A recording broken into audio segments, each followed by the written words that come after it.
Super Saravana ஸ்டோர்ஸ்ல December 16 இருந்து ஜனவரி 15 வரைக்கும் ஒவ்வொரு பிரான்ச்லயும் ஒரு கஸ்டமருக்கு ₹1,00,000 மதிப்புள்ள தங்க நகை பண்டிகை பரிசு. GT Holidays, South India's #1 travel brand. You know you are special when you're with GT Holidays.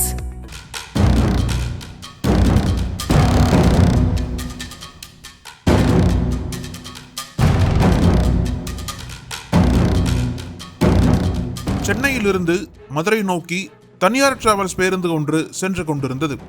பேருந்து விக்கிரவாண்டி அருகே உள்ள பேரணிக்கு வந்தபோது ஓட்டுநர் கட்டுப்பாட்டை மீறி சங்கராபரணி ஆற்றின் தடுப்பு கட்டையின் மீது மோதி விபத்துக்குள்ளானது. இந்த விபத்தில் பேருந்து பாலத்தின் நடுவில் சிக்கிக்கொண்டு அந்தரத்தில் தொங்கியது. பேருந்தில் பயணித்த 26 பயணிகளில் 23 பேர் காயமடைந்தனர். இதில் பேருந்து ஓட்டுநர் அரவிந்தன், சக்தி மோகன், மகாதேவன் ஆகிய மூவருக்கும் தலையில் காயம் ஏற்பட்டது.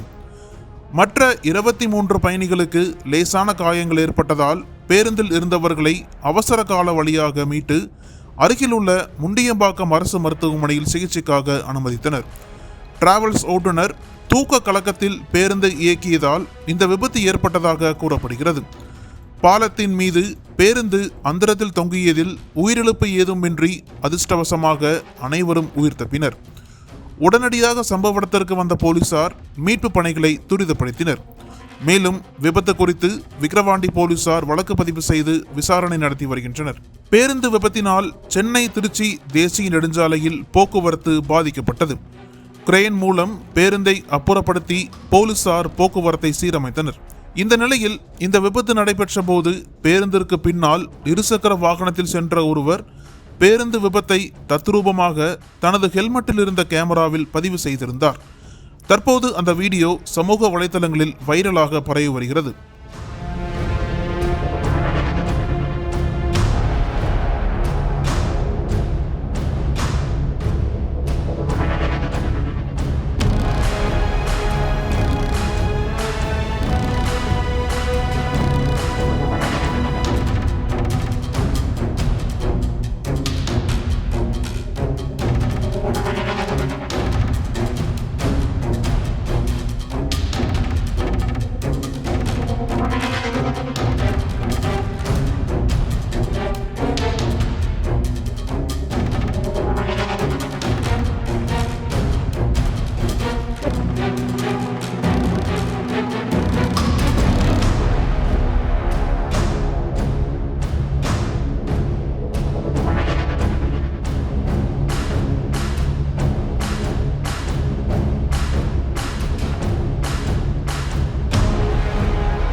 அனல் பறக்கும் செய்திகளை அப்டேட் செய்து கொள்ள நக்கீரன் களத்தை இப்பவே சப்ஸ்கிரைப் பண்ணுங்க.